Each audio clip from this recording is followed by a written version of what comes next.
ഇന്ന് തന്നെ ഡൗൺലോഡ് ചെയ്യൂ. കാണൂ നിങ്ങളുടെ ഫേവറേറ്റ് ഷോസ്. സമൃദ്ധയെക്കുറിച്ചുള്ള ആ വിവരങ്ങൾ അറിയാനാ ഞങ്ങൾ വന്നത്. ഈ ഓർഫനേജിൽ ഇതുവരെ ഉണ്ടായിട്ടുള്ള എല്ലാവരെ കുറിച്ചുള്ള ഡീറ്റെയിൽസ് ഇവിടെയുണ്ട്.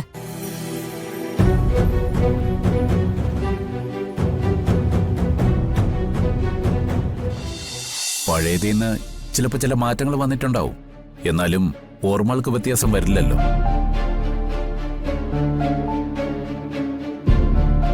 പഴയ ഫ്രണ്ട്സിനെ ആരെങ്കിലും ഓർക്കാൻ പറ്റുന്നുണ്ടോ?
ഇവര് മദറിനെ കാണാൻ വന്നതാ.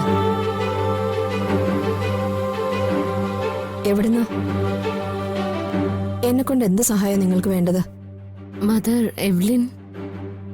മദറിനെ നിങ്ങൾക്കറിയാമോ? അറിയാം. മദറിനെ ഒന്ന് വിളിക്കാമോ?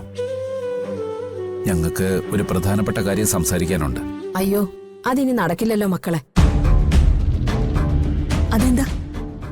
നിങ്ങൾ കുറച്ച് ലേറ്റായി പോയി. മദർ ഇപ്പൊ ഇല്ല.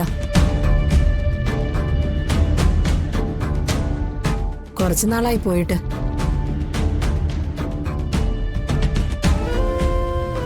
ഇടയ്ക്ക് ഒരു ആക്സിഡന്റ് പറ്റി. അത് കഴിഞ്ഞൊരു 3 മാസം മാത്രമേ മദർ പിന്നെ ഉണ്ടായിരുന്നുള്ളൂ.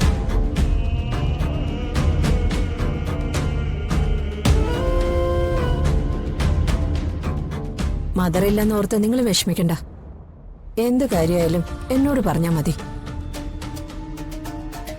ഞാനാണ് ഇപ്പോഴത്തെ മദർ. കഴിഞ്ഞ മാസമാണ് ഞാൻ ജോയിൻ ചെയ്തത്.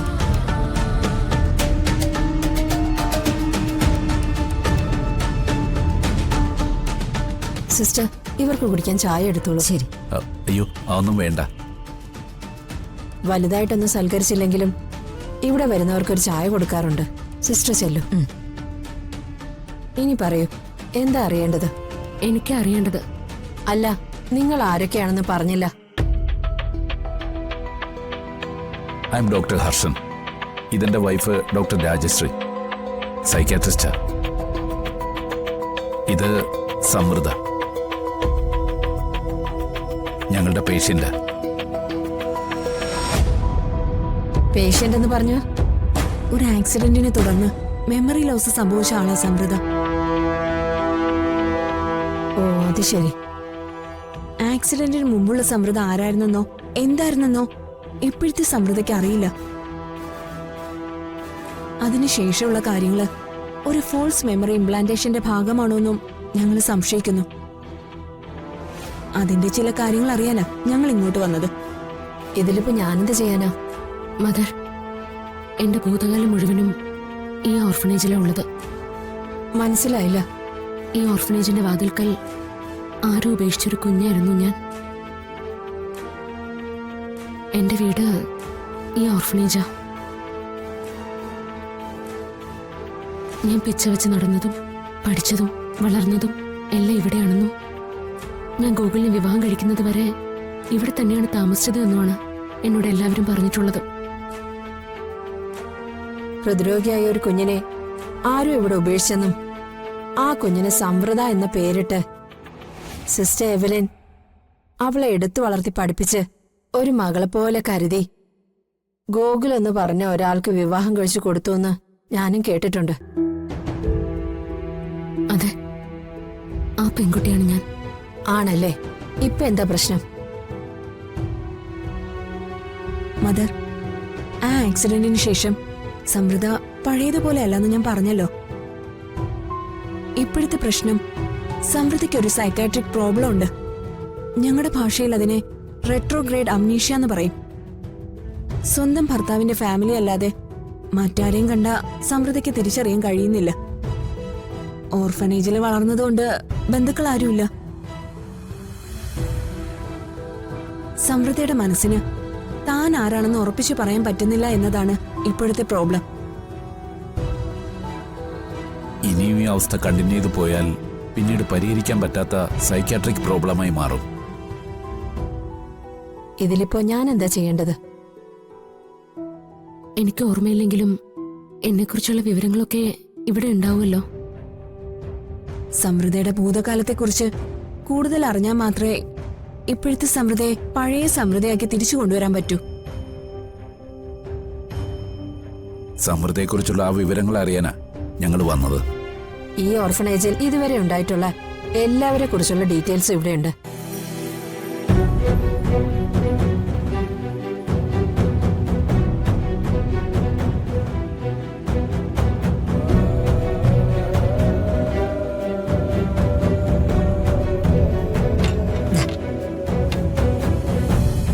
കുടിക്കേ.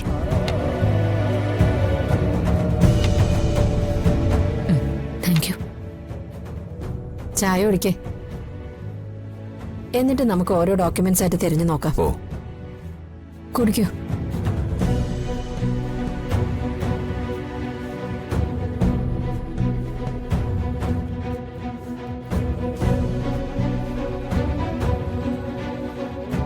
മാതാവേ, എന്നോട് ക്ഷമിക്കണമേ.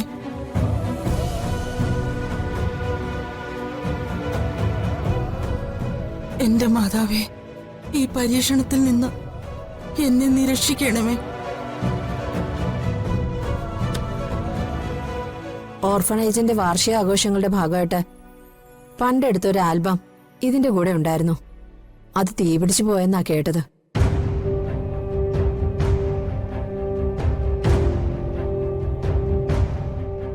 ഇതെല്ലാം സർക്കാർ നടപടിയുടെ ഭാഗമായി എല്ലാ അന്തേവാസികളുടെയും വിവരങ്ങൾ സൂക്ഷിക്കുന്ന ഫയലാ.